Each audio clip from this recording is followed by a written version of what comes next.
Mesdames, Messieurs, bonjour. Surtout, merci d'être encore en direct sur Info TV. C'est votre chaîne de télévision, on ne le dira jamais assez, qui monte et qui monte encore. Toutes nos excuses pour ces quelques minutes de retard pour des raisons indépendantes de notre très bonne volonté. De toutes les façons, nous irons comme d'habitude jusqu'à 11h52. Le programme, c'est Espace Miné, 10h, 11h52. Vos rubriques n'ont pas du tout changé. Tout à l'heure, on accueillera avec beaucoup de plaisir TVB, Théophile Vianney-Billa, pour la balade en kiosque. Que disent les journaux ce matin? C'est son exercice favori. Bernardo Basson est également installé comme d'habitude pour la dénonciation de ce jour. En guise d'analyse de ce jeudi 1er juin 2023 au Cameroun, on marquera un arrêt certainement majeur pour évoquer la situation de nos routes au Cameroun, l'état de nos routes au Cameroun, mauvais état de route au Cameroun. Qu'est-ce qui n'a pas marché? Qu'est-ce qui coince? À qui la faute? Quelle est la responsabilité de celui qui devrait véritablement en répondre? On en parlera ce matin afin que nul n'en ignore. Si vous êtes en direct sur le canal 307, sur Canal Plus International, sachez que vous êtes en direct sur Info TV et vous êtes d'ailleurs des téléspectateurs privilégiés. On accueille nos invités justement ce matin. Olinga, notre ami Aimé Cyprien Olinga, bonjour. Bonjour Parfait ici, bonjour à vos millions de téléspectateurs. Et puis je salue fraternellement les companélistes. Je voudrais saluer de manière spéciale tous les révolutionnaires, tous les militants et sympathisants de mon parti, le Front démocratique révolutionnaire, qui sont déjà scotchés. Le Front démocratique révolutionnaire, tous ces militants qui sont donc déjà scotchés. Merci à Aimé Cyprien Olinga. En face de Aimé Cyprien Olinga, on accueille Bienvenue Essomba. Bonjour et bienvenue. Bonjour Parfait. Bonjour à tous nos millions de téléspectateurs et particulièrement ceux-là qui étaient avec nous à la fête. Vous savez que depuis que la fête est passée, c'est mon retour sur le plateau. Le premier anniversaire d'Espace Miné. Je salue particulièrement les belles et brillantes dames qui étaient là avec nous. Je salue ces amis qui sont venus de Ngaoundéré. Je salue ceux qui sont venus de Mbangassina, Yokadouma, Bafia, Douala, partout.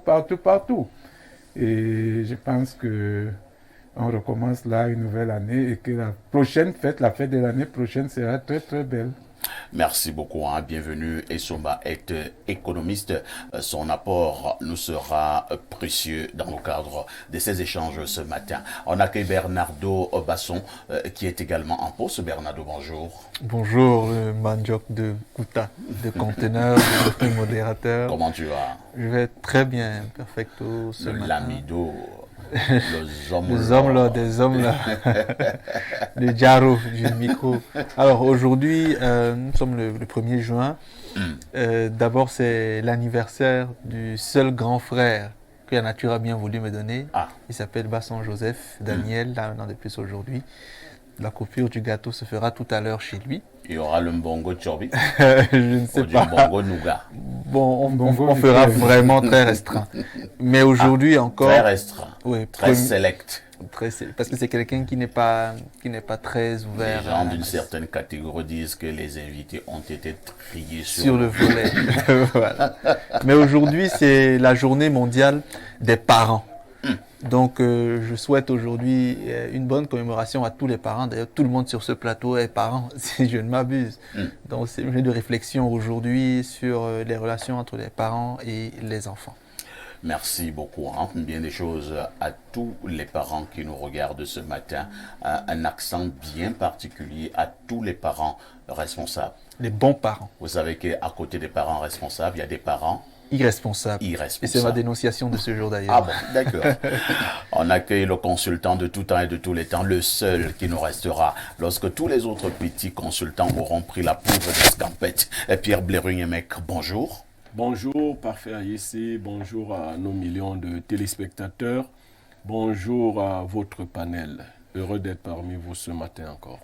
Pierre Blériot-Niémec, c'est l'homme de la citation de tous les matins dorénavant sur Info TV. Pierre Blériot, la citation du jour. La citation du jour, la voici. Ayez en horreur toute forme d'injustice. Celui qui tolère l'injustice partage le même karma que l'auteur de celle-ci. On peut reprendre. Ayez en horreur toute forme d'injustice. Celui qui tolère l'injustice partage le même karma que l'auteur de celle-ci. Merci beaucoup Pierre Blériot. Nous sommes de tout cœur avec tous ces téléspectateurs, que ce soit du Cameroun ou bien à l'extérieur des frontières, qui continuent à nous faire confiance malgré tout. Nous pensons à tous ces téléspectateurs de la Côte d'Ivoire, tous ces téléspectateurs du Gabon, de la Guinée équatoriale, du Mali, tous ces téléspectateurs des deux Congos, tous ces téléspectateurs du Burkina Faso. Oui, le pays des hommes intègres. De toutes les façons, bien des choses à tous ces téléspectateurs du continent noir. Et pourquoi ne pas saluer les autres, les téléspectateurs de la France? Ils sont de plus nombreux à nous recevoir du côté de la France, du côté de l'Angleterre, du côté de l'Allemagne, du côté du Canada, du côté des États-Unis, du côté de l'Italie, du côté de Dubaï, du côté... Ils sont nombreux. De toutes les façons, entre 10h et 11h52, le monde entier est connecté. Sans vous, chers téléspectateurs, nous valons zéro. Lorsque je l'ai reconnu, je prends le premier verre de Vincent 11. Théophile Vianebia, bonjour. Merci, bonjour El Perfecto, bonjour à votre riche panel ce matin, bonjour aux téléspectatrices fidèles que je salue avec beaucoup de tendresse. Vous allez me permettre de dire bonjour à un grand frère, c'est un aîné, vous le connaissez certainement, il s'appelle Serlin.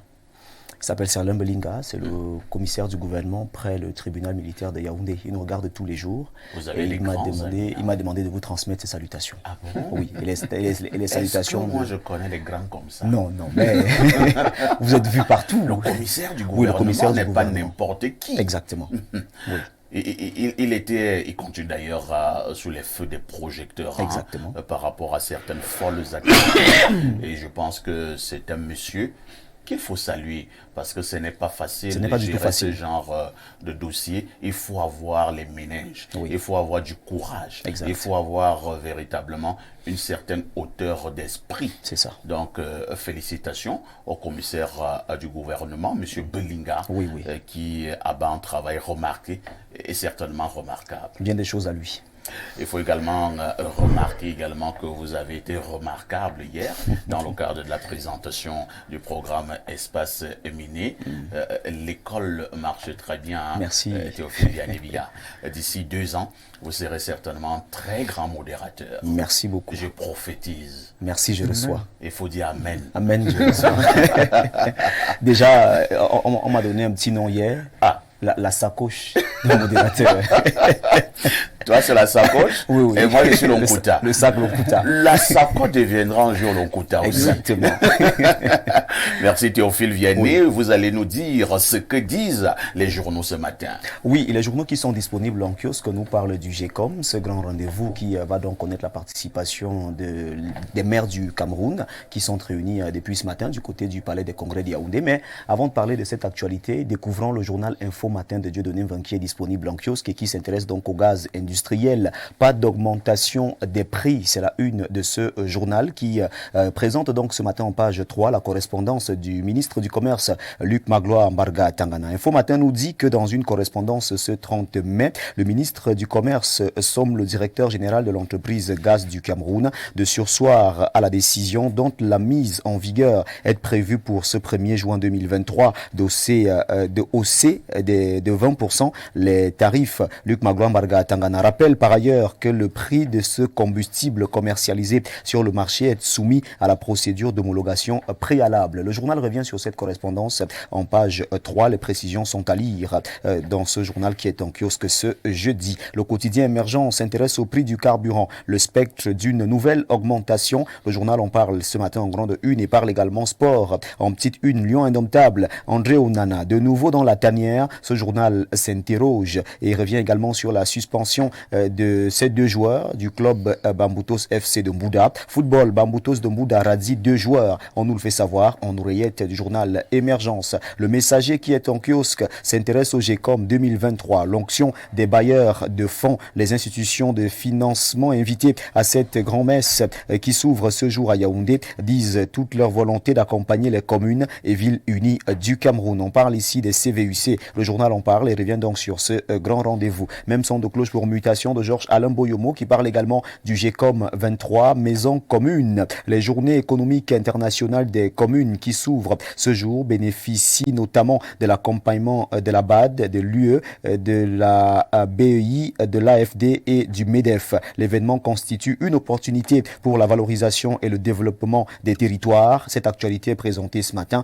en grande une du journal Mutation. Le jour d'Aman Mana parle également de GECOM 2023 et le journal revient sur les enjeux de cette rencontre en page 3. On nous fait donc savoir que GECOM 2023, c'est parti. Atteinte aux droits de l'homme, la CEMIL séquestre un avocat. Jusqu'ici, une enquête administrative n'a été ouverte après l'enlèvement de maître Fabien Keigné par les militaires. Le journal revient donc sur cette actualité ce matin en grande une. Les détails sont à lire en page 3. La Nouvelle Expression parle également de cet enlèvement en grande une. Enlèvement de maître Keigné, la condamnation qui vient du barreau. Le président de l'ordre des avocats du barreau du Cameroun dénonce la détention de maître Keigné par les éléments de la sécurité militaire. Le MRC s'est également fondu d'un communiqué exigeant des explications. On revient donc sur toutes ces sorties ce matin en page 2 du journal La Nouvelle Expression. Nord-Ouest, un redoutable amazonien se rend. Mbashi Sylvestre, alias général King China Rambo, frère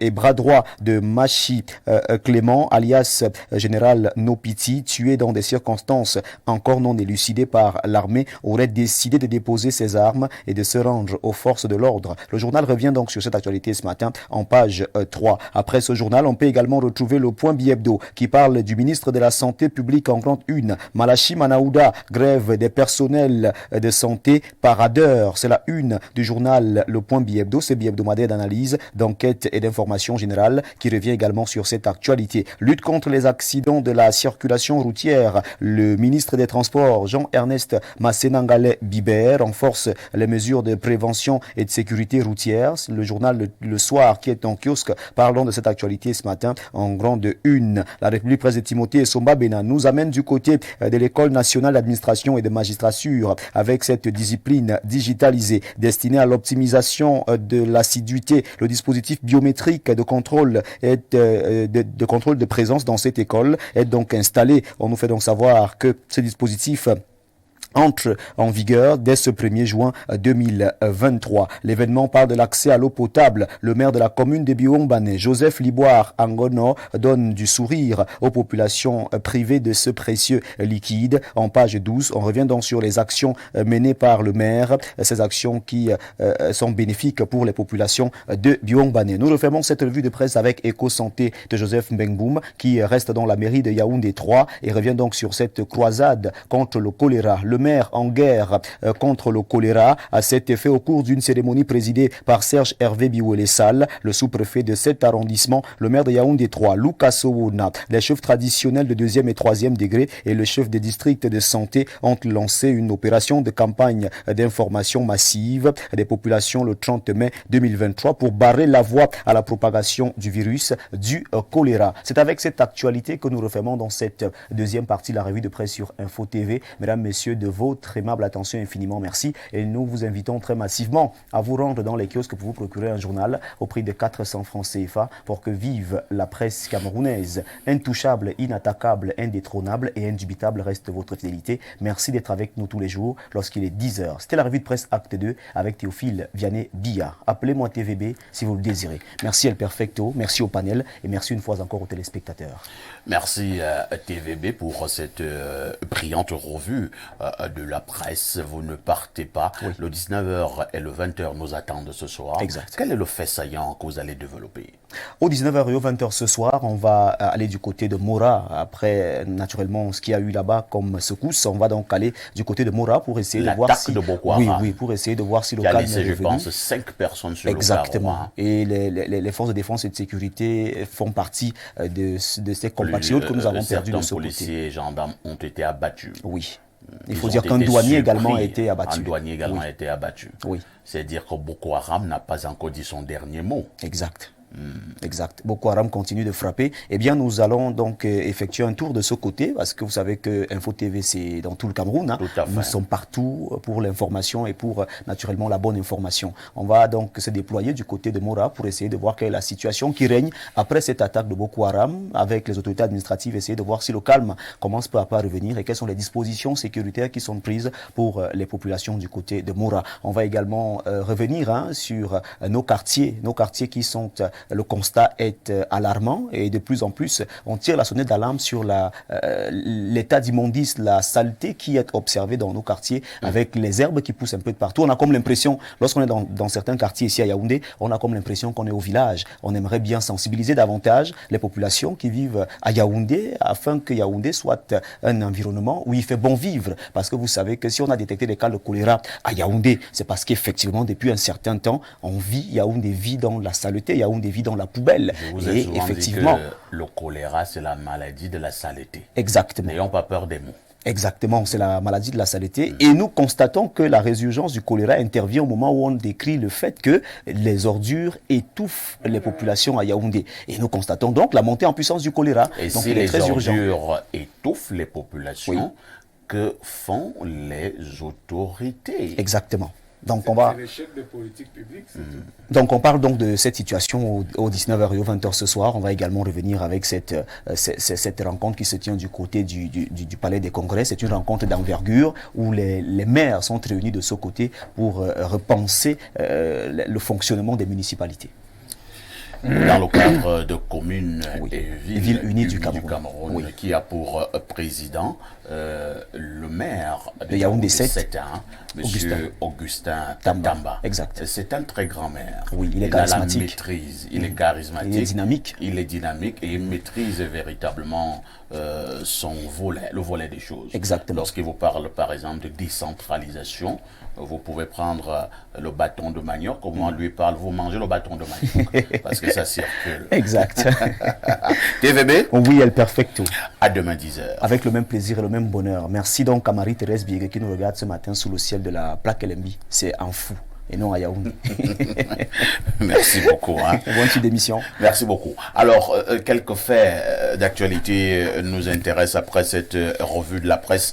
Nous avons le quotidien Émergence qui nous parle de ce spectre d'une nouvelle augmentation des prix du carburant. Nous avons également le cas André Onana, selon une correspondance du secrétaire général de la Fédération camerounaise de football, adressée au ministre des Relations extérieures, demandant des visas pour le match amical Cameroun-Mexique qui aura lieu du côté des États-Unis. On a vu le nom de André Onana et c'est une conclusion ou alors une déduction qui voudrait simplement faire comprendre que André Onana est de nouveau dans la tanière. Il faut également le dire ce matin, une nouvelle triste. Nous avons le décès de l'ancien ministre d'État au Cameroun, Charles Etundi.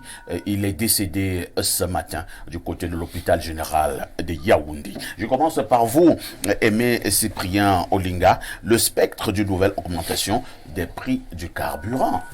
Décidément, nous n'en sortons pas. Vous savez, lorsque nous décrions souvent la gabégie, j'allais même dire la prédation de nos dirigeants, on estime très souvent que nous sommes assez durs, nous avons la dent dure. Nous pensons qu'une nouvelle augmentation sera de trop, il faut déjà le dire à ceux qui nous gouvernent, puisque la première augmentation n'a pas encore cessé de faire des ravages au niveau du panier de la ménagère, au niveau du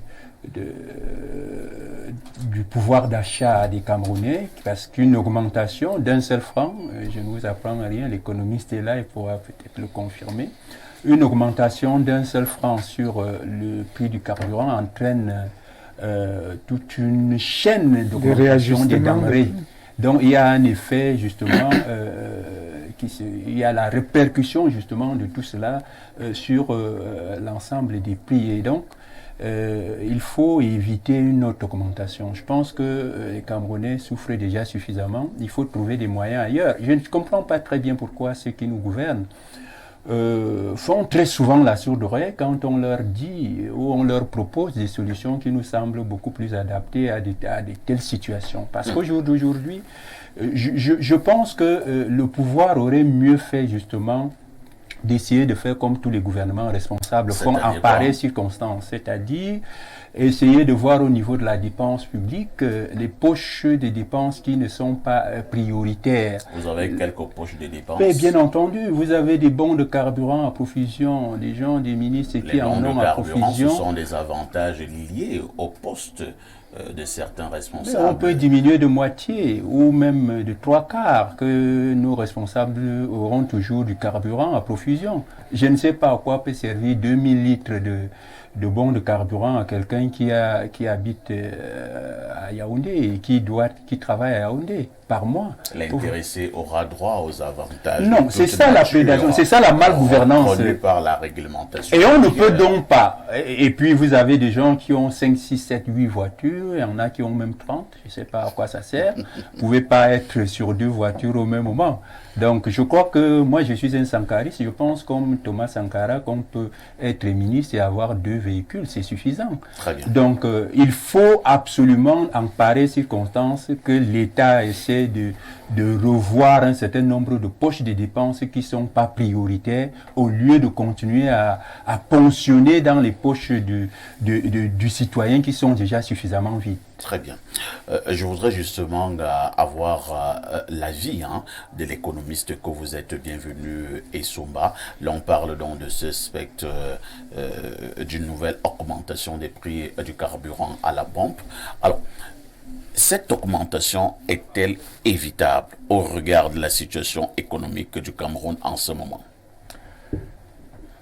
Parfait. Et je me sens bien aujourd'hui parce que j'ai rencontré le président Olinga, que je suis souvent. C'est un sankariste. C'est un sankariste, mais j'aimerais discuter avec lui en profondeur pour essayer de remodeler son discours. Parce que le président Olinga est comme d'autres personnes au Cameroun qui n'attaquent pas le problème dans sa racine. Comment ça? Oui. Le président Olinga fait, j'ai une allégorie que je dis souvent. Et les gens au Cameroun, les politiciens et d'autres économistes se comportent comme un musulman qui quitte la brique pour aller passer un culte à la cathédrale avec ses amis. Et un culte de Pâques. Et à la fin, il se demande pourquoi on n'a pas égorgé le mouton.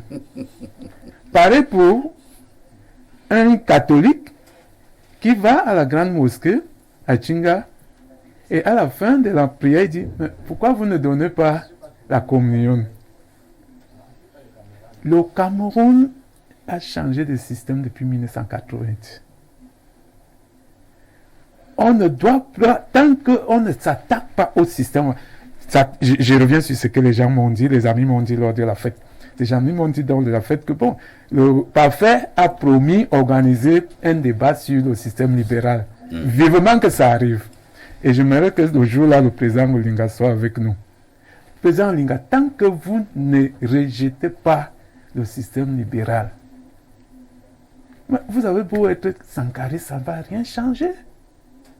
Il est question de changer de paradigme, de changer, de revenir dans le socialisme, qu'on peut aussi appeler le keynésianisme.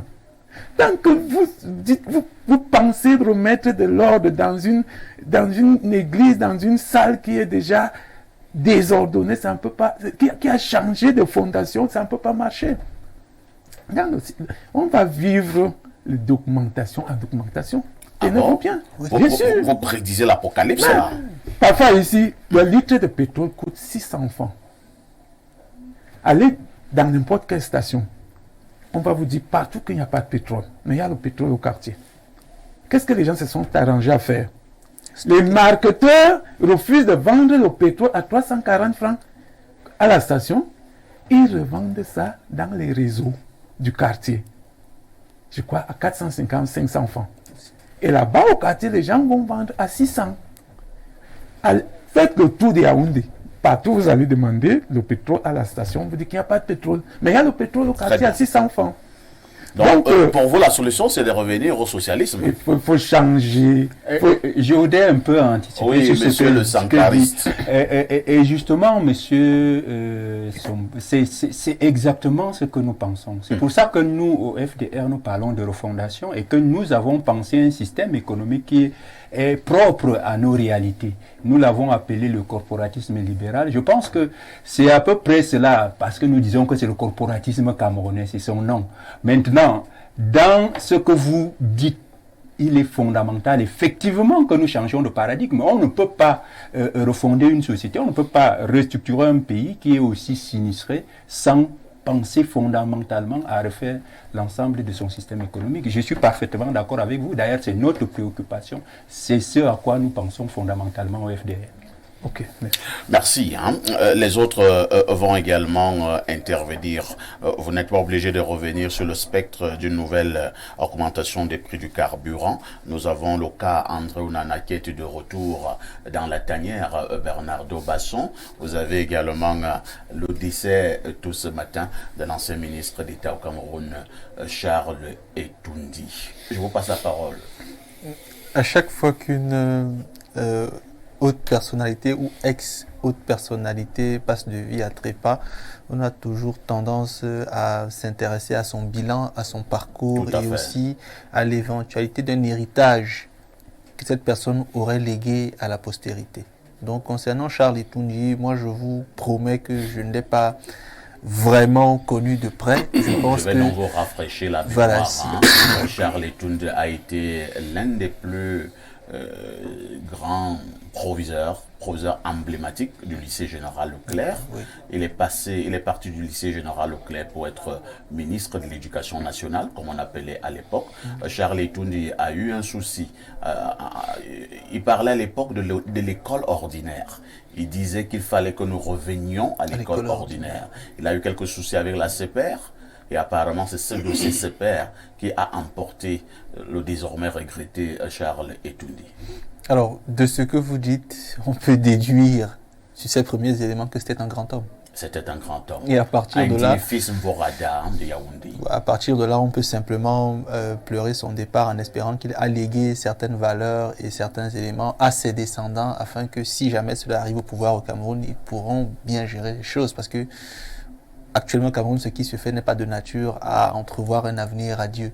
Donc, on l'espère, on va le pleurer, moi un peu moins que ceux qui l'ont connu, mais on espère que voilà, sa mémoire restera saluée par les personnes qui ont travaillé à ses côtés. Concernant l'affaire André Onana, je préfère ne pas me prononcer dessus. Vous préférez ne pas vous prononcer dessus? Non, pas du tout. Vous ne vouliez pas qu'André Onana revienne dans la tanière? Apparemment, c'est ça. Non, ça n'a rien à voir avec cela. Vous êtes un BGD très courroucé de savoir qu'André Onana est revenu. Ce n'est pas de cela qu'il s'agit, c'est que j'ai toujours dit que c'est un bon gardien qui peut revenir si jamais il fait profil bas. C'est ça que je ne voulais pas me prononcer. Donc pour moi, s'il se rabaisse devant son, qu'il revienne. Mais moi, je ne voulais pas en parler. Vous avez à parler. Pierre Blériot-Niemek. C'est pas bien, je ne voulais pas en parler, c'est pas bien. Pierre Blériot-Niemek, André Onana est de retour sur ce plateau. On doit le dire, vous l'avez claironné, vous l'avez dit. Vous avez dit qu'André Onana doit revenir et vous avez dit qu'il reviendra parce que nous avons besoin de ce fils.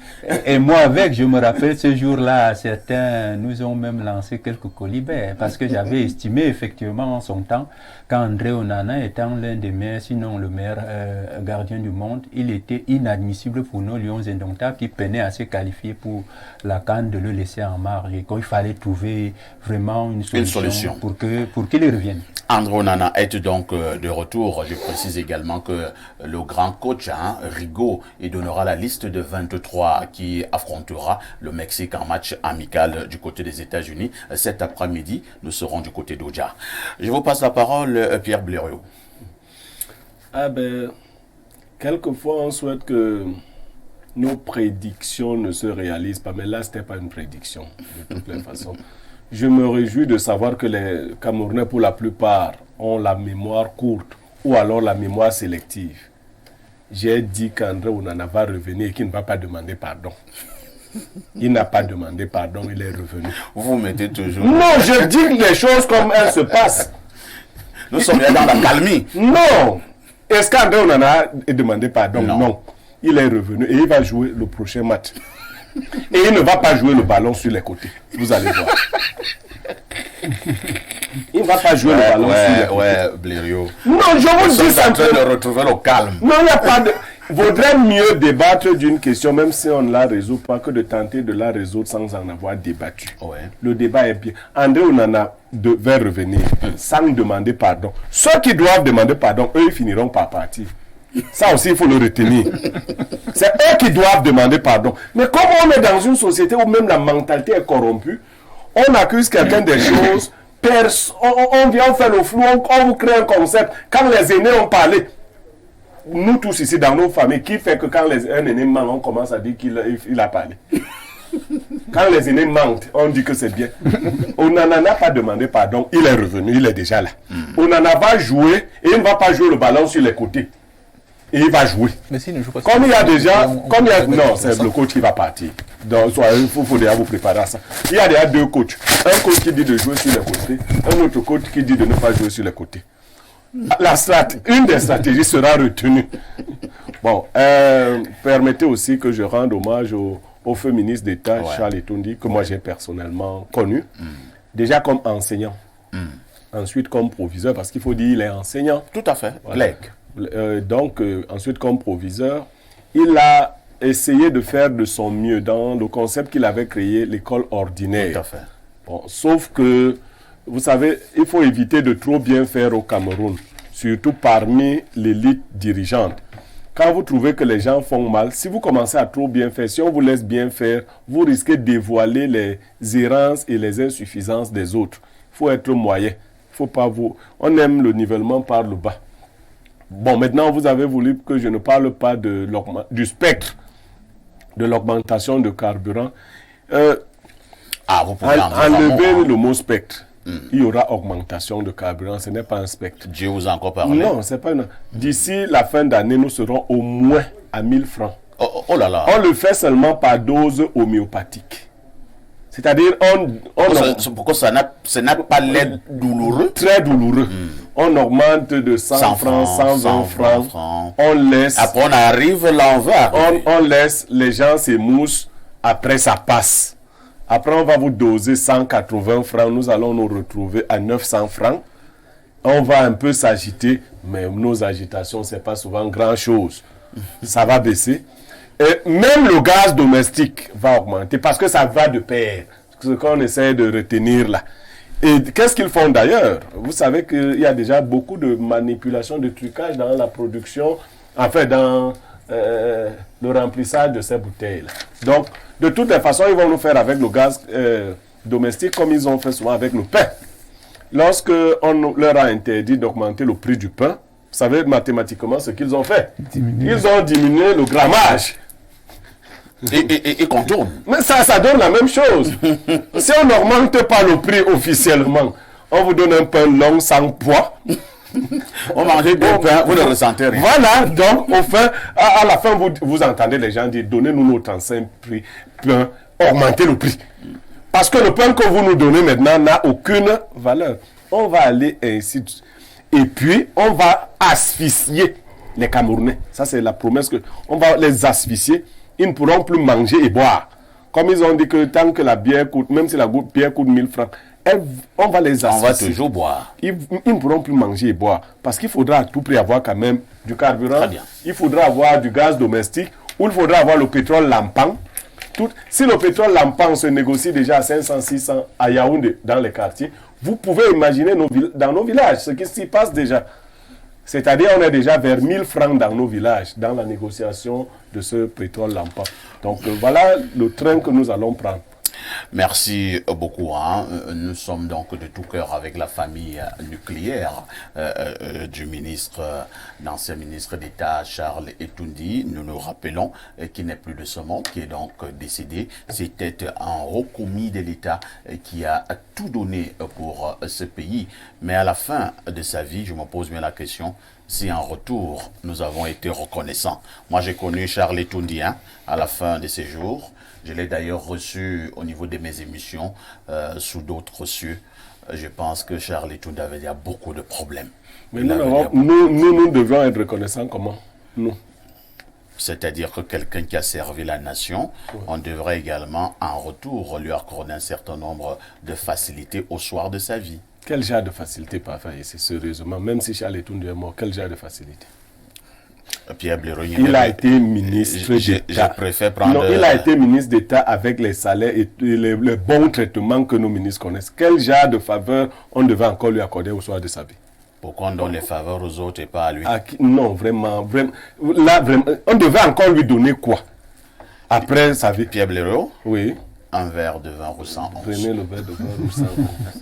La suite de ce programme, c'est justement avec la dénonciation du jour. Cette dénonciation du jour qui restera toujours ce fait de société qui vous énerve. Mais à notre niveau, nous avons le courage de poser ce fait de société sur la table. Question de proposer quelques esquisses de solutions. Si dans votre quartier, dans votre localité, dans votre pays, vous avez l'impression que vous êtes victime d'abus, vous avez l'impression que les plus forts veulent piétiner les plus faibles, une seule adresse, Info TV, et nous ferons le reste. Pour l'instant, la force d'Info TV reste au niveau de la vérification avant de venir parler d'une dénonciation au niveau du plateau. Nous sommes de ceux qui pensent que les plus forts ne doivent pas continuer à manger les tout petits. La dénonciation de ce jour est une affaire de Bernard Tobasson.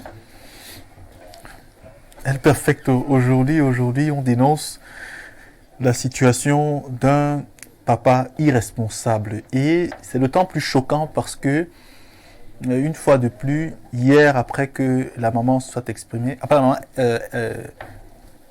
a décidé de parler avec moi, on a recoupé les informations, je me suis renseigné, j'ai téléphoné, j'ai vérifié et je me suis rendu compte qu'elle n'a rien dit de faux. J'ai toujours dit ici qu'avant de venir dénoncer, je prends souvent la peine de vérifier pour ne pas me voir coller un procès particulier. C'est une jeune dame qui a rencontré un monsieur qui est footballeur professionnel, qui a évolué pour l'équipe du Cameroun et il a une seule sélection avec les Lions A. Parce que je me suis renseigné, comme je vous dis. Il a une sélection avec les Lions A et qui actuellement joue en Europe, mais je cache le pays parce que le but n'est pas encore vraiment de l'affecter. La dame et le monsieur ont eu un enfant qui malheureusement est drépanocytaire. Et depuis que la maman a eu cet enfant, le monsieur ne fait rien pour l'enfant. Elle l'a contacté plusieurs fois en lui disant « L'enfant n'est pas dans une situation classique. Sa maladie engendre beaucoup plus de dépenses que normalement. Donc, je souhaite de ta part un appui. » La maman, elle a une formation universitaire, elle n'a pas encore d'emploi, mais comme on dit au quartier, elle se débrouille. Donc, je voudrais dire à ce monsieur qu'on sait où il est, on sait dans quel pays il évolue, dans quel championnat il évolue, et qu'il revienne prendre soin de cet enfant qui n'a pas demandé à naître. Ou au moins qu'il assiste la maman de temps en temps dans cette situation. Et s'il ne le fait pas, on va l'afficher sur Info TV et on va saisir son club afin que le club sache que c'est un papa irresponsable. Alors, l'enfant a quel âge? 6 ans aujourd'hui. L'enfant a 6 ans. Et le monsieur, il est en Europe depuis combien d'années? Une dizaine d'années. Une dizaine d'années. Vous dites qu'il est footballeur professionnel. Oui. Il a d'ailleurs joué à l'équipe Fagnon. Oui. Une sélection. Oui, une sélection avec les A. D'accord. Est-ce qu'il reconnaît quand même d'abord que c'est son fils? Oui, puisqu'il y a des échanges. Mais il n'envoie pas de l'argent. Non, il n'envoie pas. Alors Il n'appelle même pas, professionnel. il n'écrit même pas. Et quand elle lui met de la pression, parfois en disant que l'enfant a fait une crise, il faut des sous, il la bloque pendant une semaine et quand il débloque, il l'envoie balader. Non, vraiment, il l'envoie balader. Que ces crises, il n'en a rien à cirer. Parfait, ici, j'ai dénoncé aujourd'hui parce qu'il y a de cela quelques jours, elle m'écrivait encore pour me dire, mon grand frère, je n'ai même pas mangé. Oh là là. Vous voyez. Donc, à la limite de mes moyens, j'ai fait un petit geste, mais ce n'est pas suffisant pour une mère seule. Merci beaucoup. Aimé Cyprien Olinga, dans votre révolution, peut-être que vous avez également cet aspect qui consisterait à sensibiliser les parents irresponsables. C'est bien beau de prendre une jeune dame, de se faire plaisir, et la dame est enceinte, l'enfant naît, et vous prenez la poudre d'escampette tel un cabri. Ben, écoutez, la responsabilité, elle est d'abord personnelle. Évidemment, un mouvement politique révolutionnaire comme le nôtre a pour objectif primordial justement de changer les mentalités dans une société. Et nous ne pouvons pas encourager l'irresponsabilité, encore que dans le cas d'espèce, le monsieur n'est pas indigent. Pas du tout. tout. Il ne peut pas jouer dans un championnat professionnel. On a quand même de ce côté-là ce qui vous permet justement d'assurer les dépenses prioritaires de votre famille. Tout Je pense qu'il faut dire à ce papa-là, oui, on peut comprendre le choc d'avoir un enfant drépanocytaire, mais l'enfant n'a pas demandé en aide. Il faut assumer jusqu'au bout. Dès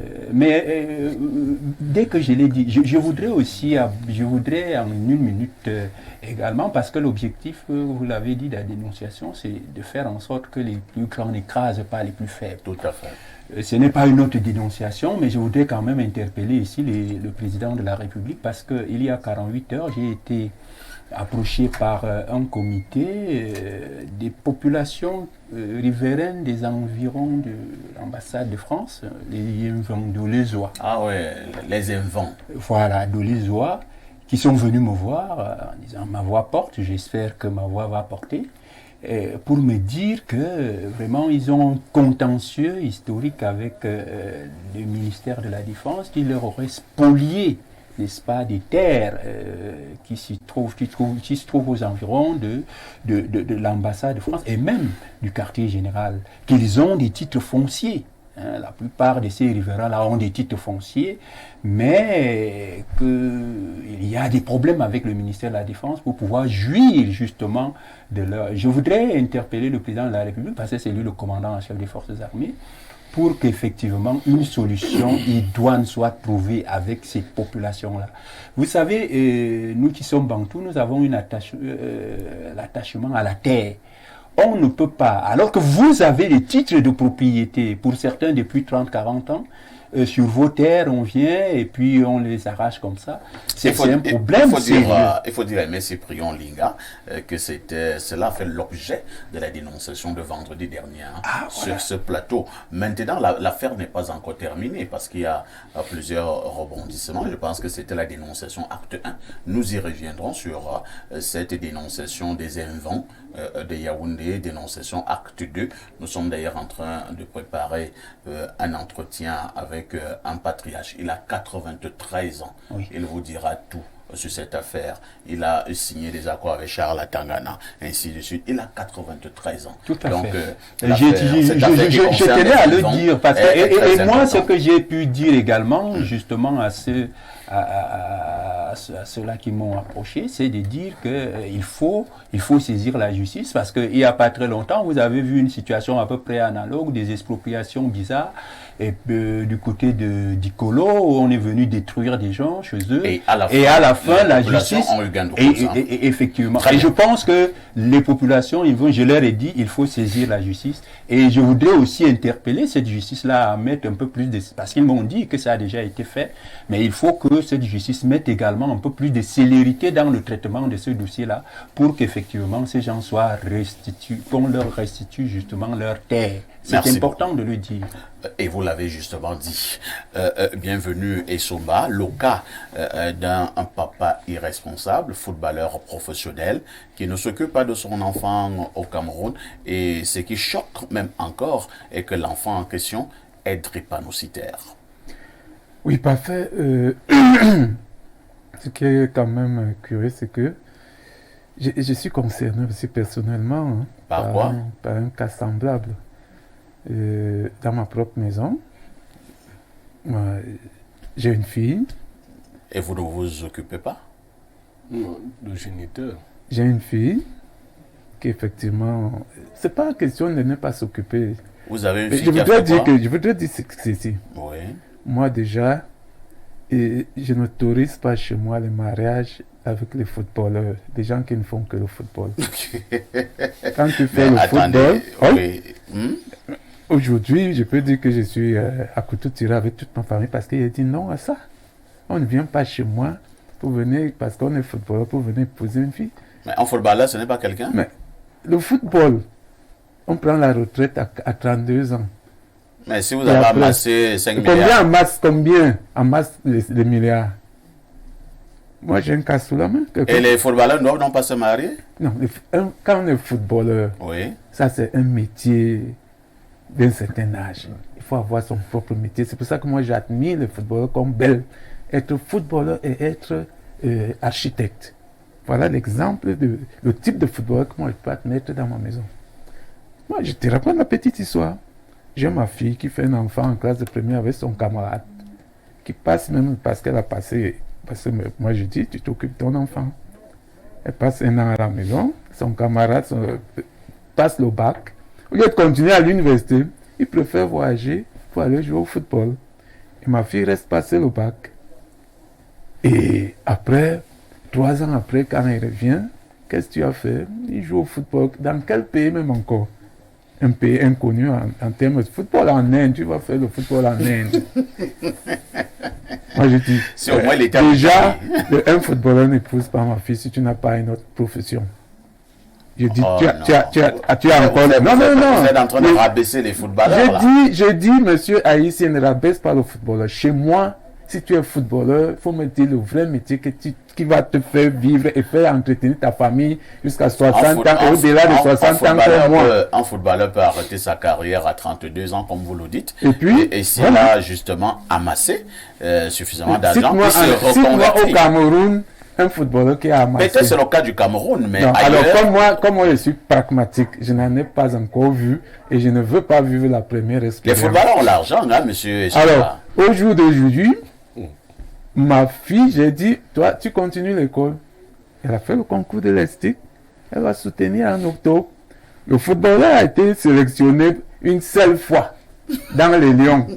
Comme dans le cas de Blériot, lorsqu'on préparait la coupe de la CAN au Cameroun. Et comme il est dans un pays africain, il croyait qu'avec ça, il va éblouir, il va m'éblouir. C'est ma fille qui lui a dit que pardon. Arrête ton affaire. Il faut savoir que c'est le cœur de ta fille, hein. Vous n'avez Non. pas le même cœur. Ma fille- Les sensations ma fille- que ta fille peut Ma fille, avoir avec le footballeur, ma fille vous a ne maîtrisez ouvert pas. les yeux. Jusque-là, c'est un garçon qui a moins de 27 ans. Je lui dis, je ne te refuse pas comme beau-fils. Mais à ton âge... Il peut arriver même qu'à la fin, même ta fille là ne se marie pas. Hein. Ouais, le mariage, c'est la fin du monde. Une femme moderne n'est pas obligée de se marier. Ce sont les paroles de consolation. Quelle parole de consolation. Aujourd'hui, aux États-Unis, où j'ai une partie de ma famille, ici, la femme te dit, tu es avec moi, tu es mon mari, mais tu restes à la maison, c'est moi qui travaille. Ça, ce sont les États-Unis. Et nous sommes dans le libéralisme, c'est en train de venir chez nous. Merci, bienvenue, Somba. Oui, donc, en conclusion, je dis ceci. Vous n'avez même pu dire un mot sur la dénonciation. La Parce que dénonciation, c'est quoi? C'est que moi, on ne peut pas... Voilà le cas. La On ne peut- dénonciation, c'est que comme c'est un footballeur, Non, on ne peut pas vouloir être seulement footballeur dans sa vie et venir épouser ma fille. merci beaucoup. Pierre Blériot-Niemek, nous sommes à la recherche d'une solution. La fille en question souffre, son fils encore plus pour des raisons de santé. Entre-temps, le footballeur en question, il est encore en activité, mais ne s'en occupe pas. Que faut-il faire? Bon, au-delà du fait qu'il soit footballeur, il y a des papas irresponsables. Tout à fait. Il y a aussi des gens qui pensent que la drépanocytose est une maladie de la sorcellerie. Il faut le savoir. Qui pensent donc que l'enfant en question est un enfant sorcier. C'est un arriérisme. Ça veut dire qu'au niveau mental, celui qui réfléchit comme ça ne comprend pas ce qui se passe. Maintenant, il faut d'abord faire des reproches aux filles. Il faut dire aux femmes qui épousent les statuts des gens ou qui sortent avec les statuts des gens que c'est dangereux. Il faut leur dire ça. Les jeunes filles, là, que ce soit les footballeurs, je ne sais pas quoi. Quand vous avez des relations, parce que vous calculez le bien-être, c'est dangereux. Le bien-être, c'est une affaire un peu difficile. Moi, je suis convaincu à 80% que les jeunes filles qui sortent avec ces gens-là, c'est souvent pour le paraître, pour la recherche du bling-bling. Parce qu'en général, comme disait monsieur Bienvenu Somba, je ne vais pas être plus dur, mais dans la majorité des cas, les sportifs ne sont pas intelligents. Dans la majorité des cas. Mais c'est quoi ces affirmations? Dans la majorité des cas, les sportifs ne sont pas intelligents. Qui les a catégorisés? Bon, si vous voulez, je commence à citer beaucoup de sportifs qui n'ont... On observe, on observe. En général, le cerveau descend vers les pieds et les bras. Donc, on les utilise bien, mais on utilise moins bien la tête. En général, donc, ils ne sont pas intelligents. Donc, ils vont vous faire des enfants, en général, qui ne sont pas intelligents. Ça, c'est... Mais vous êtes excessif, hein, monsieur. Non, je dis en général.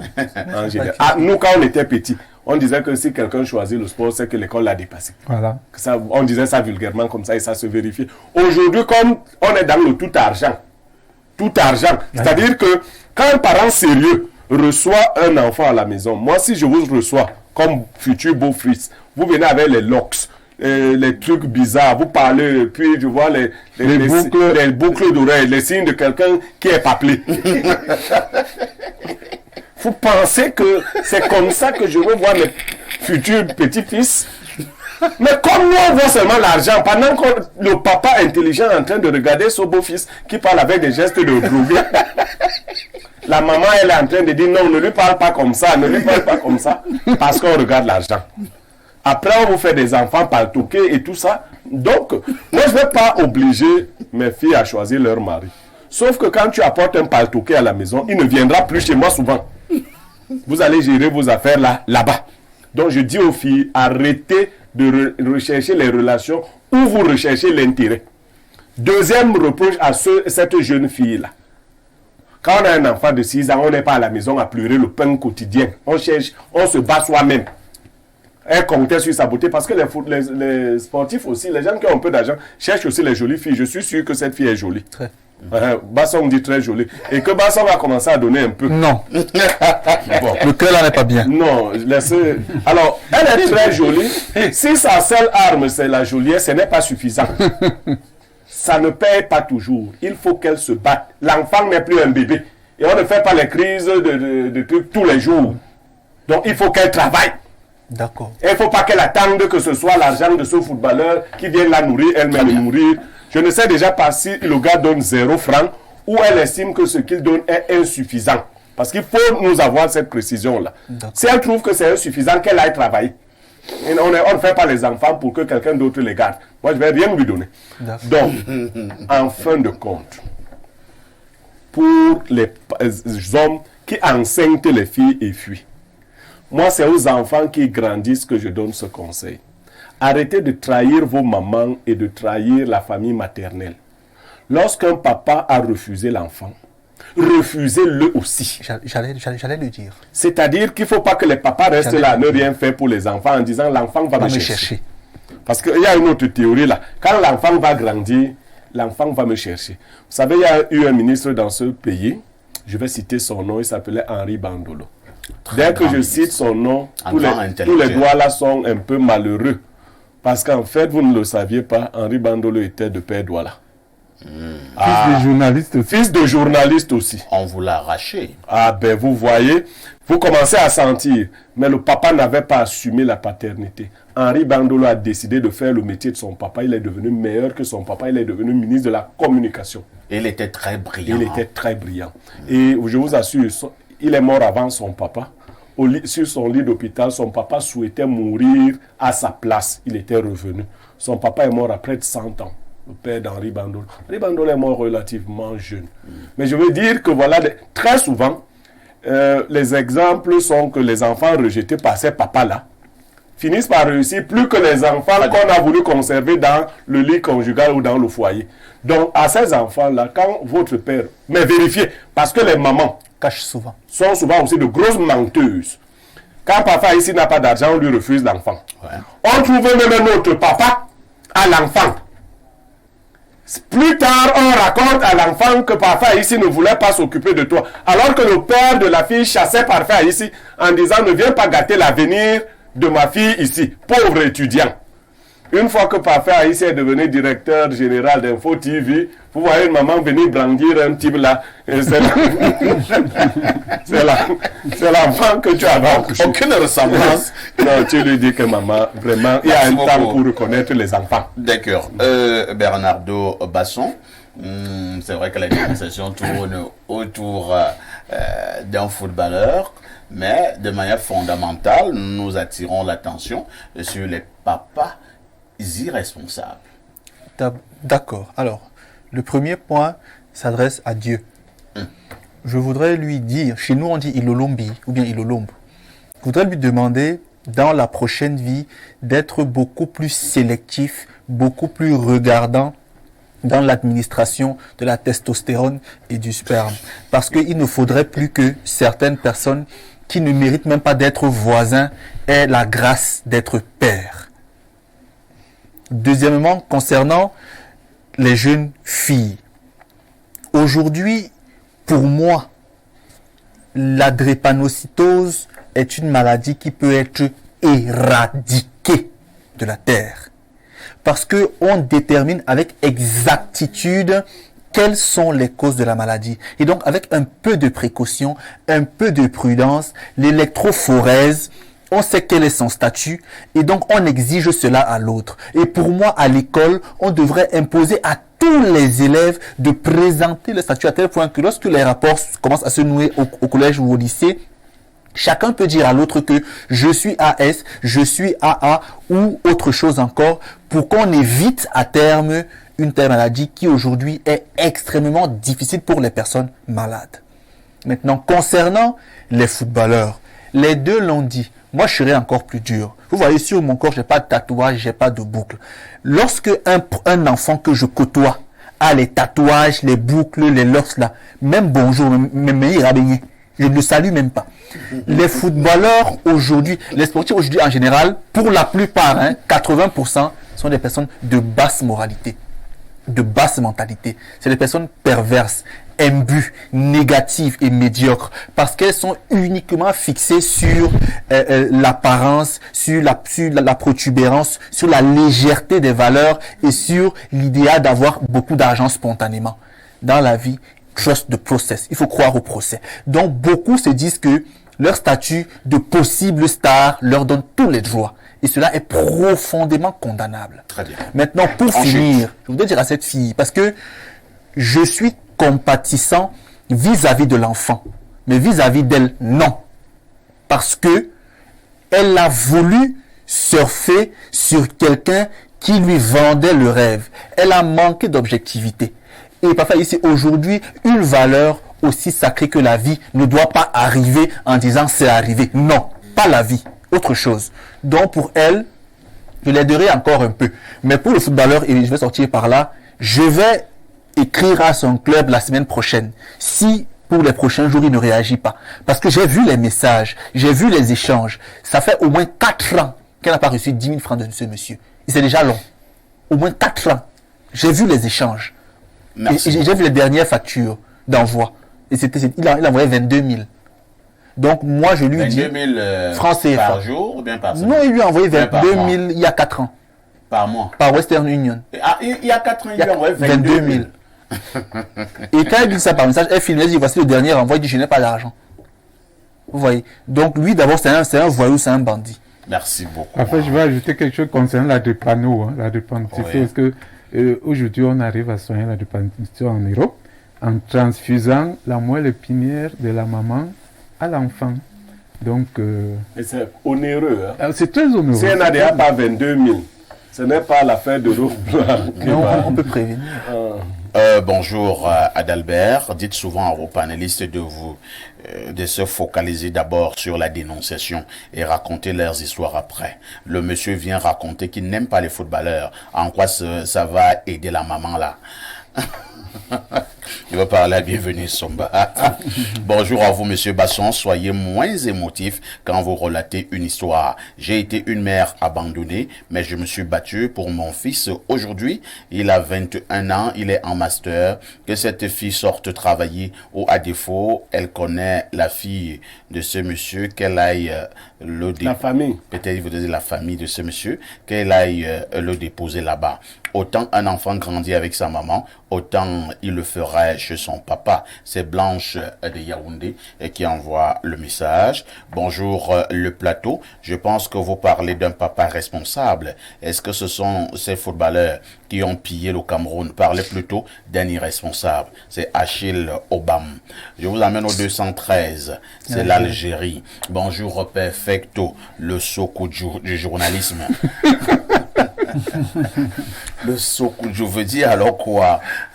Le mal que je te souhaite ce matin, c'est que ta carrière dure très longtemps, comme le règne du roi Sokoudjou. J'ai dit aussi bonjour à Blerunyemek, le Moula Omar du plateau, et Bernardo, le Damaï Lama de la dénonciation. Parfait, ici, actuellement, tu es le meilleur journaliste de la zone Afrique centrale. Le seul journaliste qui a pris le dessus en passant par le fond. Longue carrière à toi, le El Pacino de la télé. Incroyable.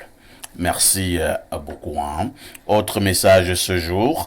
Bonjour, les panélistes ont raison pour ce qui est du niveau des footballeurs. Le vainqueur du prix Marc-Vivian Fouy de cette année a de la peine à former des phrases en français. Pourtant, il vient de la RDC. Autre message. Bonjour à tous sur le plateau. Je demande à monsieur Basson de bien vérifier cette histoire, qu'il n'écoute pas seulement la dame. Pour mon histoire, j'ai envoyé 50, bon, je voyais mes 50 cas. Peut-être tu voulais dire 50 000. C'est 50 000. C'est 1000. 50 colos. Il voulait donc dire 50 colos à la mère de mon enfant depuis l'annonce de la grossesse. Sauf que, comme j'ai refusé de l'épouser pour son caractère, elle prenait mon argent, refusait que l'enfant vienne en congé et disait à toute sa famille que je n'envoie rien. J'ai rencontré ma fille, il y a de cela 2 mois à Yaoundé et elle s'est mise à m'insulter, me disant que je suis irresponsable. Je lui ai montré toutes les traces de transfert d'argent, car je garde toujours les factures. Donc, bien vouloir faire attention. Arrêtez d'être insultant envers les sportifs. Nous aussi, à Polytechnique, on disait que ceux qui font les filières comme philosophie n'ont rien dans la tête. Non, c'est faux. C'est le contraire. C'est très faux. Si à Polytech, ça veut dire qu'il a un esprit mécanique. C'est ce que ça signifie. C'est comme ça qu'on explique ça. Parfait, ici, mais j'ai bien précisé que avant de venir dénoncer, je l'ai dit dès l'entame. J'ai pris la peine de vérifier certains éléments. Moi, je lui dis qu'à Polytechnique, c'est quand on a un esprit mécanique. On fait permettez aux téléspectateurs de donner également leurs avis. Habituellement, ils subissent déjà les vôtres. Donc maintenant, subissez aussi les avis des téléspectateurs. Je veux aussi préciser que je n'ai jamais dit qu'il n'aime pas les footballeurs. Moi, je suis... Non, tu vois, il a un esprit mécanique, il entend seulement. Je suis l'ancien secrétaire général de la Fédération de supporters du Cameroun. Bonjour. Donc, je ne peux pas dire qu'il n'aime pas le football. Je dis seulement que on ne peut pas choisir. Voilà, c'est pas le métier, c'est pas un métier. Le polytechnicien n'a pas été capable de comprendre. À moi, c'est pas. Il n'a pas été capable de comprendre ses subtilités. Cher monsieur, ne mangez pas ce téléspectateur. Non, il comprend ça. Comme il a un esprit mécanique, il faut comprendre. Monsieur, qu'est-ce qui vous arrive? Il comprend pas. Le téléspectateur donne aussi son avis. Vous-même comprenez pas les subtilités. Vous comprenez, ça va alors. Nous allons lire notre message. Bonjour le Perfecto, très belle émission. Tu as oublié ta cravate. Tu as oublié ta cravate où? J'espère que madame est au courant. C'est suspect. Dis-lui que tu sors de la maison. Chacun ses problèmes. Madame est au courant, elle sort de la maison. Bonjour Mola, courage à toi. Je suis derrière toi. Mais Blériot raconte des choses pas correctes du tout. Qu'est-ce qui lui fait croire que Onana n'a pas demandé pardon? Qu'est-ce qu'il en sait? Moi, je vous dis qu'il l'a fait. J'ai l'impression qu'il ignore la diplomatie. Pas besoin de lire sa lettre. Il n'est pas important pour lui de parler très bien des sujets qu'il ne maîtrise pas. pas. Je suis désolé, même comme c'est mon gars, Belle Baby, depuis Daïdou Douala. Je suis son gars.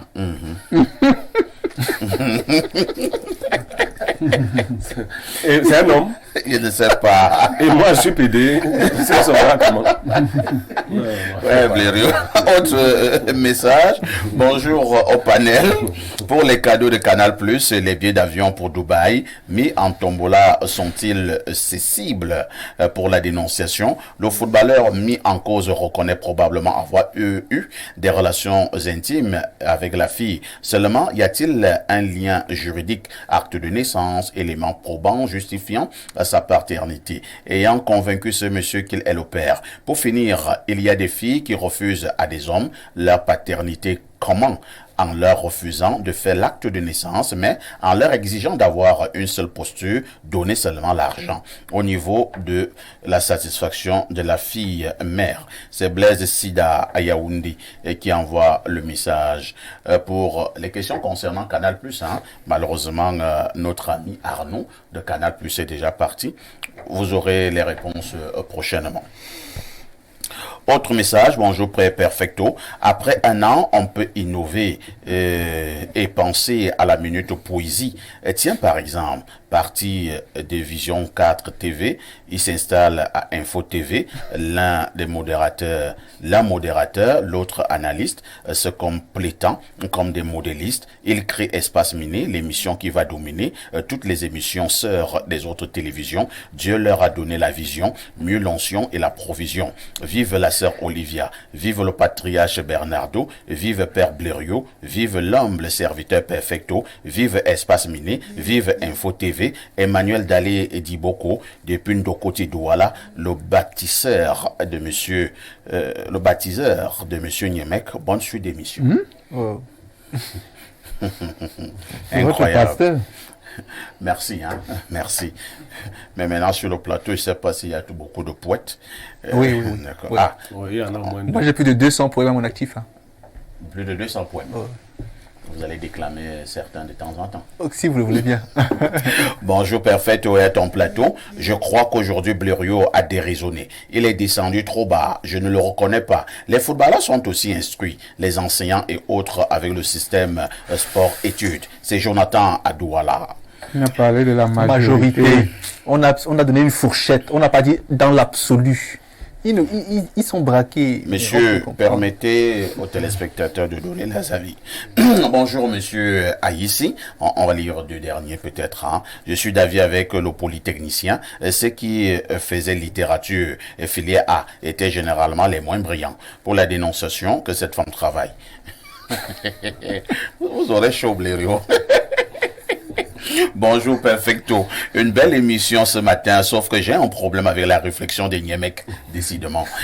Je pense qu'on est philosophe parce qu'on l'a appris et grâce à ceci, il est vu par son entourage comme une personne intelligente. Je ne partage pas votre avis sur la moralité. Ils auraient été ministres que le Cameroun serait dans le puits. Le football ne doit pas faire l'objet d'insultes et qu'est-ce qu'il dit encore là? Les quoi? XIRIGE, on dit ça comment? Je sais pas. Tous ces sports sont des personnes. Et je saute. Bon, autre message. Bonjour Perfecto. Pourquoi Blériot est sur la défensive? Calme-toi, mon grand. On ne te connaît pas comme ça. Concernant la dénonciation, la fille doit se battre. Quand un homme refuse la paternité, il ne faut pas forcer. Bonne journée à vous. Je prends un autre verre de Vincent 11. Bon retour sur ce plateau d'Espace Miné tous les matins de lundi à vendredi à 10h, 11h52. Vous avez justement rendez-vous avec les démineurs. Ce matin, nous vous le disions en ouverture, nous marquons un arrêt pour évoquer la situation de nos routes au Cameroun. Ces routes, pour la plupart, qui sont en très mauvais état. Qu'est-ce qui peut expliquer cet état de choses? Mauvais état des routes au Cameroun. Qu'est-ce qui coince? Je vous passe tout d'abord la parole, Aimé Cyprien Olinga. Nous en parlons depuis un certain nombre d'années que les routes, pour celles qui existent déjà, sont en très mauvais état dans notre pays. Pourquoi avons-nous l'impression que cela ne semble pas changer depuis que nous dénonçons? Ça ne change pas parce que ceux qui sont chargés de faire changer les choses. Eux-mêmes n'ont pas changé. Nous avons un groupuscule d'ancêtres, de grands-pères qui ont pris le pays en otage depuis 1960 et qui semblent ne pas comprendre que le monde évolue et qu'il faut également évoluer avec et que le monde peut changer. Et que justement, et nous gouvernent avec les théories de 1960 parce que pour la plupart, vous savez, tous étaient là en 60. Pour la plupart, lorsque nous accédions à l'indépendance. Ils n'ont pas vu le temps passer parce qu'ils sont toujours aux affaires. C'est les mêmes qui sont là. Vous comprenez on a des routes, des pistes en réalité qui ont été construites pour la plupart dans les années 70. Lorsque le trafic était moins intense que celui actuellement, le parc automobile au Cameroun, je ne sais pas, dans les années 70, le nombre de véhicules qui circulaient entre Yaoundé et Douala, je ne sais pas si ça atteignait 100 000 ou 200 000. Aujourd'hui, on a des millions de voitures qui circulent avec des routes, enfin, des pistes qui sont restées les mêmes. Lorsque on avait 100 000 véhicules, aujourd'hui nous avons des millions avec les mêmes pistes. Vous comprenez que dans une telle dynamique, il est très difficile justement de ne pas assister chaque jour à l'hécatombe. Dieu même d'ailleurs, j'ai l'impression que Dieu est camerounais. Ah bon? Parce que je crois qu'on devait avoir beaucoup plus d'accidents que ça aujourd'hui. Ce que je vais dire, c'est que il est vraiment clément. Si nous n'avons qu'un ou deux chaque semaine, ça veut dire qu'il nous aime. Parce qu'en temps normal, on devrait avoir peut-être 3 ou 4 ou 5 chaque jour. Je pense que c'est risible, mais c'est scandaleux de le dire. Et le constat, il est là. D'abord, le peu de pistes justement qui existent n'est pas entretenu. Il n'y a qu'à voir comment, même en pleine capitale, vous avez des nids d'éléphants un peu partout. Je passais il y a 48 heures du côté de Mimboman, en pleine capitale. Vous ne pouvez pas imaginer. Ça ressemble à une piste d'un pays sinistré où il y a eu des bombardements en Ukraine. Ça ressemble. Vous allez du côté de Mimboman École, c'est la catastrophe. C'est terrible. La catastrophe. C'est terrible. Vous avez vraiment l'impression que vous êtes du côté de, je sais pas, dans les forêts de Batouri, à l'est. Quand vous allez à Mombo premier là, oui. Là alors vraiment si vous avez un malade qui souffre de c'est là où il faut pas prendre le risque. Le dernier soupir. Ne passez pas par là. Et moi je dis, ce n'est pas normal, c'est pas bon. C'est pas bon parce que comparativement à certains pays qui ont à peu près le même niveau de développement que le Cameroun, quand vous discutez, je crois que les Ivoiriens, je leur fais un coucou, nous regardent. Vous voyez ce que M. Ouattara a pu faire en moins de 15 ans. On nous parle quand même d'une quinzaine d'autoroutes. On nous parle là des échangeurs, on nous parle des grands ponts qu'on a dédiés. Il n'y a pas d'échangeurs simplifiés là-bas, c'est des échangeurs modernes. C'est comme cela qu'on dirige un État. Malheureusement, chez nous, ceux qui ont pris le pouvoir après l'indépendance, pensent donc qu'ils doivent rester là indéfiniment, quitte à ce que le Cameroun soit, au lieu d'être une république qui évolue avec son temps, qui s'adapte aux évolutions du temps, mais que ce soit une petite monarchie dirigée par des oligarques qui ont décidé qu'après eux, ils vont laisser le pays à leurs enfants. Mais je voudrais leur dire quand même que nous, les révolutionnaires, nous veillons au grand, parce que nous qui ne sommes pas les fils d'apparatchiks, nous n'accepterons pas que justement nos enfants deviennent également les esclaves de ceux qui nous ont rendus esclaves. Merci beaucoup. Hein. Bienvenue Essomba. Dieudonné Essomba, c'est aussi un ami. Hein. Bienvenue Essomba. Alors, comment vous expliquez cet état de choses? Nous parlions tout à l'heure de niveau de responsabilité. Une route qui doit être entretenue au Cameroun, pour le cas d'espèce, elle devrait être entretenue par qui? Par quelle structure? Et pourquoi ces routes ne sont pas entretenues?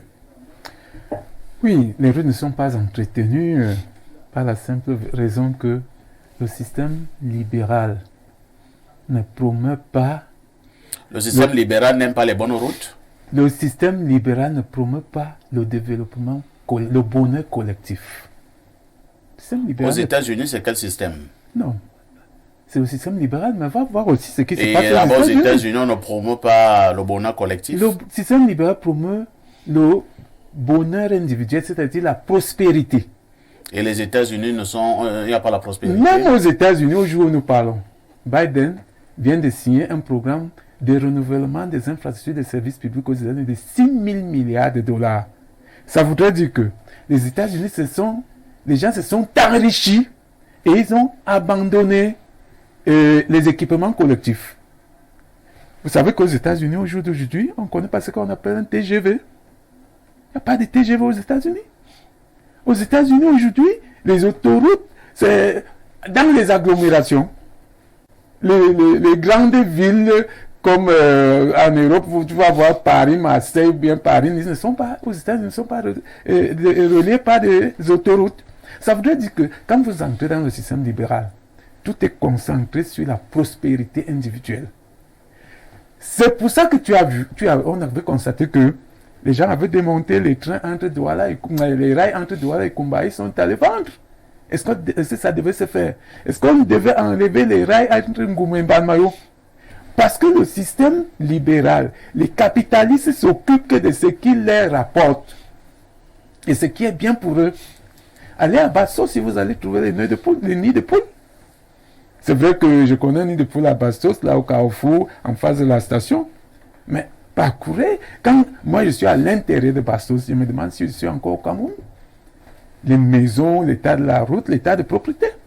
Mais quand vous revenez chez nous, ici, je venais ici tout à l'heure, de l'Ezoa jusqu'ici, j'ai traversé au moins 4 gros nids d'éléphants. C'est ça le système libéral. Le bonheur à l'élite minoritaire. Vous voyez? Donc, le problème des routes, c'est quoi? Pourquoi les routes ne sont pas entretenues? Les routes ne sont pas entretenues parce que on les entretient avec le système capitaliste. Dans ce pays, il existait un service d'entretien routier. Je crois que le président le connaît. Il y avait des subdivisions de routes dans tous les départements. Dès qu'il y a moindre nid de poule. Et il y a même la Conaroute. Ça, c'est autre chose. La Conaroute, c'est pour les grands projets, des milliards. Et il s'occupe de la gestion des programmes et non de l'entretien routier. Vous voyez? Vous avez vu comment on avait abandonné la route entre Kounou et Nkomo passant par le stade Abega, en plein centre-ville. Pourquoi? Parce qu'on laisse que ça se dégrade pour avoir des gros marchés. Alors que le service routier s'occupait... Pour l'instant quand même, que fait le ministère des Travaux publics? Mais le ministère des Travaux publics, c'est lui qui développe ces programmes. Et le ministère des Travaux publics n'est pas au courant de tout ce que nous disons là? Non, tu refuses de me comprendre. Le ministère des Travaux publics ne peut pas venir arranger un petit trou de 50 cm. Ils arrangent seulement les gros trous. Ils veulent que ce trou-là grandisse pour pouvoir en faire un marché public. Pour pouvoir en faire 1 kilomètre de route bitumineux au Cameroun, aujourd'hui, c'est autour de 800 millions, 1 milliard. Vous voyez? Alors, on va vous dire que Razel ne peut pas déplacer sa logistique pour venir arranger un nid de poule. 100 millions. Un truc de 100 millions, même de 10 millions. Mais ils attendent que la route s'aggrave pour pouvoir passer un gros marché de 2-3 milliards. C'est dans cette logique que nous sommes. Demandez-vous que comment, en plein centre de Yaoundé, un nid de poule commence, tout le monde constate. Tout le monde sait que voilà un nid de poule qui commence. Mais ça va durer. Ça dure 2-3 ans. Et chaque jour, la route ne fait que se gâter, ça prend, se creuser, jusqu'à ce que finalement la circulation ne passe pas par là. Et c'est en ce temps-là qu'on sort un gros marché public, on évalue à 2-3 milliards pour que les gens s'empiffrent. C'est ça le système libéral. Merci beaucoup. Bienvenue Essomba.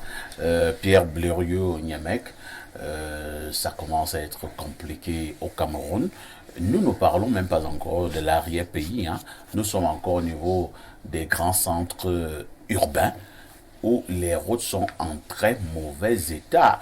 Que fait le ministère des Travaux publics face à un tel état de choses? Non, bienvenue Essomba ne va pas m'entraîner forcément dans sa notion de système libéral. Il y a une corruption endémique au Cameroun qui explique d'autres choses. J'ai une amie qui travaille en Suisse dans une société qui fait dans les travaux de génie civil et qui s'occupe notamment de la question des routes. Sa société a été contactée Et on lui a dit que si elle pouvait venir travailler au Cameroun, à la condition que de ne jamais achever un marché. Incroyable. Vous commencez et vous abandonnez le marché, vous fuyez. Attendez un peu, mais c'est dangereux. Oui, mais... C'est ce que vous êtes en train de dire là. Oui, mais on peut citer plusieurs marchés comme ça. Vous fuyez. Parce qu'on va expliquer après aux Camerounais que la société en question a fui avec tout l'argent. Vous l'avez vu avec plusieurs... On a organisé la fuite des sociétés qui travaillent à Olembe, non? Tout à fait. Vous avez vu ça? Est-ce que la société qui a construit les hôpitaux généraux, notamment l'hôpital général de Yaoundé, le promoteur, on lui a demandé de fuir. Il dit non, je peux terminer mes choses normales. On te dit de fuir. On dit de fuir, de laisser les choses en l'état. Il dit mais comment? Il dit non, il faut fuir. Il a été menacé et il a fui. Ça fait qu'on reste se partager l'argent et on dit que c'est celui-là qui a fui. Lorsqu'un bandit passe chez vous, il vole 100 000 francs. Et que vous avez une épouse voleuse. Après, le bandit vous prend 3 millions. Et elle met ça au compte du bandit qui a volé 100 000 francs. Vous comprenez le problème? Donc nous avons un autre problème. C'est nous-mêmes qui volons notre propre pays. Et nous utilisons les étrangers. On ne veut pas les choses. L'ex-premier ministre, Peter Mafani Moussongue, avait une société qui travaille, on appelle Boons. C'est sa société. C'est sa société. Je peux vous citer 3 ou 4 Camerounais, mais bon, qui ont ce genre de société. Mais le problème ici, c'est que, comme on ne va pas te dire fuis, ben, vous avez une société, le labo génie. Pourquoi on ne donne pas les marchés au labo génie? C'est parce qu'on ne va pas dire fuis. On fait, Razel, c'est qui? Partout où Razel passe maintenant, c'est des hécatombes. Razel n'est plus le Razel. On a domestiqué Razel au Cameroun. C'est-à-dire au Cameroun, tu viens avec une expertise, avec des bonnes manières de faire. On t'enseigne nos manières de faire. Tu dis que chez nous, on met souvent 4 couches. On te dit non. Si tu mets 4 couches, mais la route, ça va durer éternellement. Mets 2. Au Cameroun, mets 2 couches. Il faut qu'avant 2025, on refasse cette même route. Il y a une route chez nous, en Vogada. C'est Boons qui a fait la route. Et Boons n'a pas respecté les canons qu'on lui avait donnés. Boons a mis plus de couches que prévu. Nous sommes sauvés. Nous sommes sauvés. Même quand les mécaniciens essayent de gâter la route, elles refusent de se gâter. Allez voir les routes de Biémassi partout là. Où on nous avait dit qu'on avait déjà goudronné Biémassi. Tout l'asphalte a sauté. Donc on fait exprès de mal faire pour avoir à refaire. On fait nos routes, on les fait mal. Expressément parce qu'on va les refaire. Et ça va donner lieu à de nouveaux budgets. Merci beaucoup, Bernardo. Ce problème est de plus en plus sérieux au niveau justement de cette qualité, au niveau de la durabilité. Lerio évoque la situation. Mais pourquoi nos routes ne mettent pas long? On va prendre plusieurs exemples. Le tronçon Carrefour-Mec au Yomaban. C'est une route qui n'a même pas mis 2 ans. L'asphalte était à partir. Je prends une autre route, Carrefour, qu'on appelle ça Carrefour Iptec. En descendant là, on appelle ça rue Belle-Mère. Je ne sais même pas si la route l'a fait 1 an. Tout était déjà encore en lambeaux. On peut multiplier des exemples. Entre-temps, lorsque je prends d'autres routes, moi j'étais encore bébé, c'est-à-dire que la route Ngoaekele, disons Carrefour Remia, ou même Carrefour Mélène, jusqu'à peut-être à la poste centrale, en passant par le lycée général Leclerc. C'est une route qui a peut-être mis 30 ans avant de commencer à voir les premiers trous. Comment vous expliquez une telle situation? Les copanélistes l'ont expliqué parfait ici. Il y a 2 principales raisons. Pour les plus grandes routes, le problème réside fondamentalement dans la mécanique d'attribution des marchés. On attribue des marchés aux entreprises sur lesquelles on a la main mise. On leur dicte la conduite et on veut obtenir un résultat médiocre parce qu'on aura des rétrocommissions beaucoup plus importantes. Donc on dépense moins pour se faire de plus gros bénéfices. Pour les petites routes, le problème c'est l'extrême concentration de la projection des projets ou des travaux. On ne permet pas aux particuliers de pouvoir aménager les voies d'accès. Puisqu'il y a au Cameroun beaucoup de personnes privées qui ont beaucoup de moyens qui peuvent aménager les petites routes de manière à les rendre viables pour leurs activités ou pour leurs propres opportunités. Mais on le leur interdit justement parce que, comme M. Essomba le disait, on voudrait que ces routes constituent à terme des marchés. Et surtout des gros marchés. Des gros marchés. Voilà le problème. Le souci donc à l'avenir, c'est quoi? C'est que les Camerounais doivent se dire que il faut parfois forcer les choses. Et lorsqu'une route commence à s'abîmer, pour ne pas perdre en temps, nuitamment on l'abîme davantage. C'est vrai, pénalement, on sera coupable et responsable. On ne devrait même pas le dire. Mais ça non, peut... on ne peut même pas accepter. On ne devrait même pas le dire. On ne peut même pas accepter de le faire. Ce n'est pas normal. Personne ne va le faire. Ça, c'est le vandalisme. C'est du vandalisme. C'est pourquoi je dis pénalement, on est coupable. C'est le vandalisme. C'est pour dire que là où on n'a aucune solution parfaite ici. Donc, on va juste subir. Et aussi, beaucoup de personnes cherchent à avoir beaucoup d'argent pour préparer peut-être, je sais pas, succession politique, moi je sais pas. Mais quoi qu'il en soit, notre ministère des Travaux publics ne fait pas ce qu'il faut pour les routes. Ça, il faut pouvoir le dire. Donc, chez vous, la grande responsabilité incombe au ministère des Travaux publics. L'entière.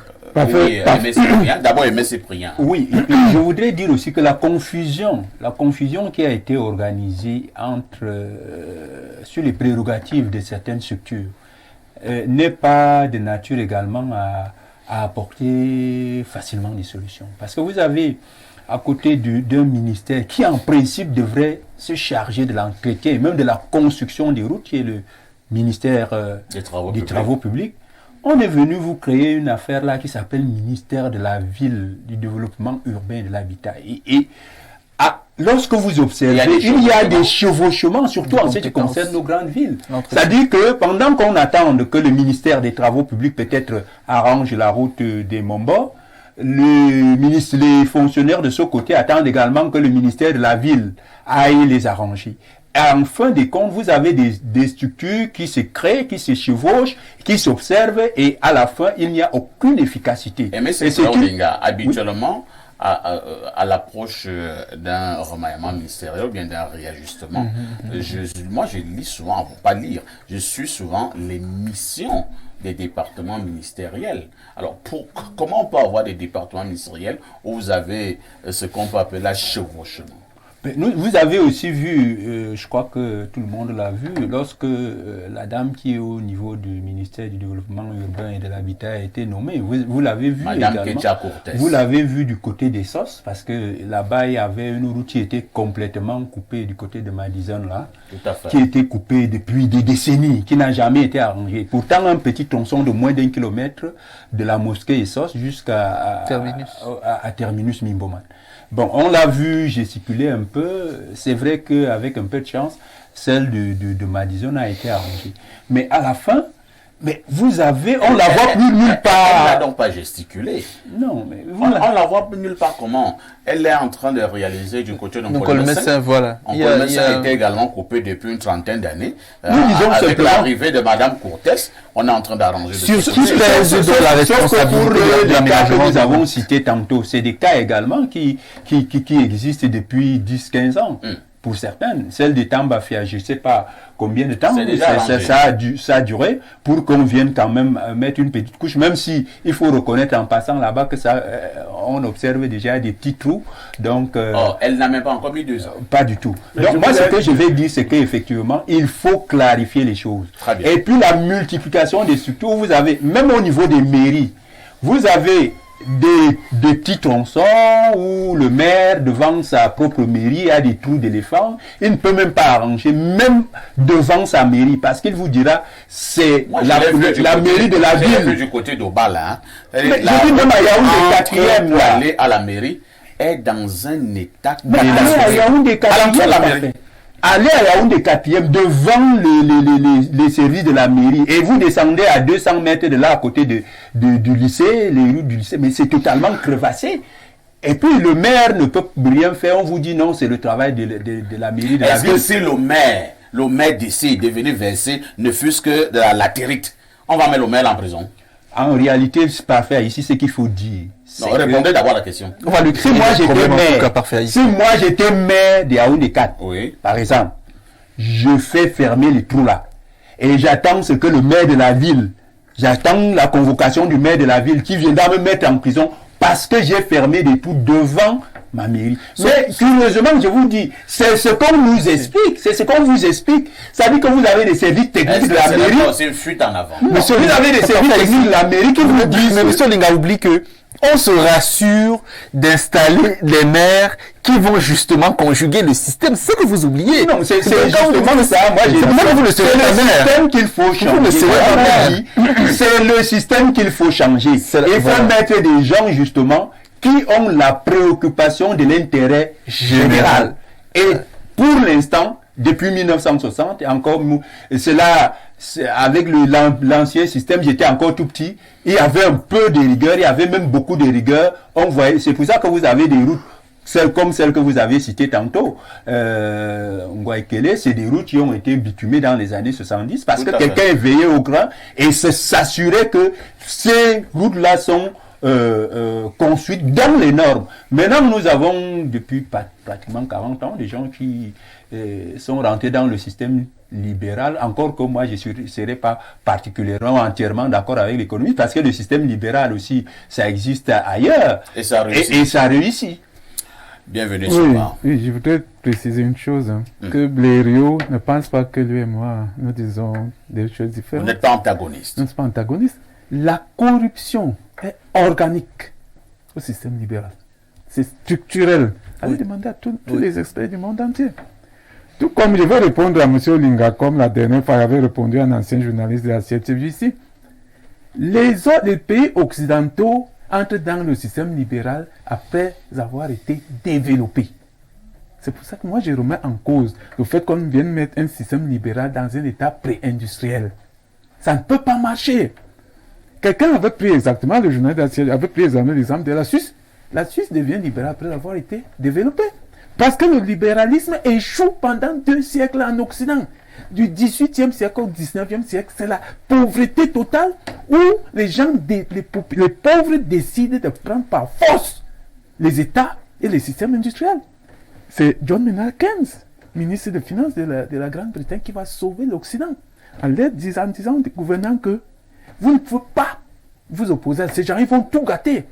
Reprenez que les États reprennent les systèmes en main, procèdent à la redistribution équitable du revenu.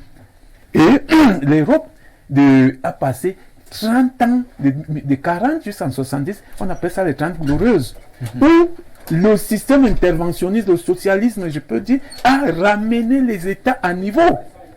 Quand ils ont mis le système en place, il y a un SMIC convenable, il y a l'indemnité chômage, il y a la couverture assurance pour tout le monde. À partir du moment où on peut dire aux gens, maintenant on devient libéral, parce que tout le monde a au moins le minimum pour vivre.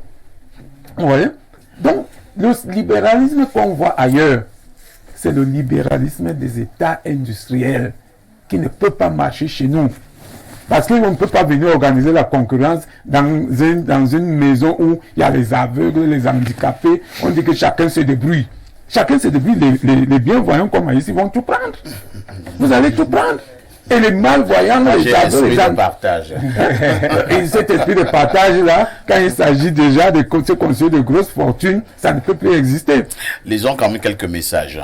Bonjour Perfecto et ton riche panel. Je suis technicien supérieur de génie civil et j'ai inventé une unité simplifiée de fabrication du béton bitumineux. Brevet numéro 16670. Je me bats depuis 2017 pour matérialiser cette machine et pallier à l'entretien routier au Cameroun. J'ai tout un reportage sur la descente sur l'usine qui a accepté la fabrication et tout est bâclé. C'est très grave dans notre pays. Je ne peux pas tout dire aux antennes. Zoazoa Thomas, Roger Dodja. Voici le reportage en off. Je précise qu'il m'a envoyé effectivement le reportage en off. Bonjour les démineurs, monsieur Perfecto, vous êtes là. Madame vous a laissé venir aujourd'hui. D'accord. Qu'elle me laisse pas d'abord souvent venir. Hier. Ah bon, hier. Non, ça n'a rien à voir avec madame. Madame est très consciencieuse. Hier, c'était pour d'autres raisons. Je vois que vous êtes en bonne santé, c'est bien. Mes condoléances envers la famille du défunt, le ministre Etoundi. Bon, Soulignons déjà ce problème d'augmentation des prix. Bon, continuons rapidement sur ce qui nous intéresse. Hein. Il dit, bonjour les démineurs, mais monsieur Niemek, voilà même le vrai choléra du pays. Ces ministres sont... non, parlez quand même avec beaucoup de respect. Vous ne parlez pas aux ministres comme si vous parliez aux enfants.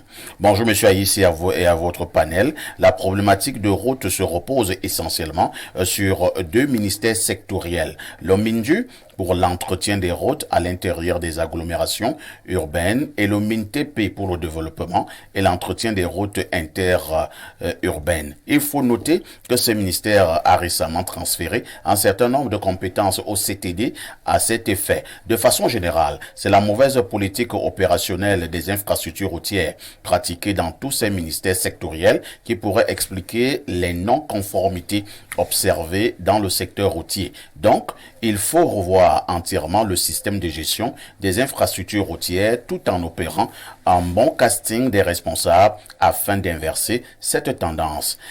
Yves Ndié, ingénieur génie civil, hydroélectricité. Merci beaucoup, cher monsieur. Nous y reviendrons, Pierre Blériot. Ça va, Pierre Blériot? Ça va, pourquoi ça n'irait pas? Merci, bienvenue. Merci à Pierre Blériot, merci à Bernardo, merci à Aimé Cyprien d'avoir été là. Nous continuerons à mener nos enquêtes sur le mauvais état des routes au Cameroun. Qui doit faire quoi et quand et maintenant pourquoi cela n'est pas du tout fait. Le journal de la mi-journée, c'est-à-dire à 12h, intervient dans 8 minutes très exactement. À 19h, le journal en anglais, à 20h, le journal en français. La rediffusion de ce programme, c'est tous les soirs à partir de 22h30. Aux encablures de 12h30 tout à l'heure, vous allez retrouver les plus belles filles de la Terre. Il s'agit des Amazones. Avec tout ceci, que faites-vous?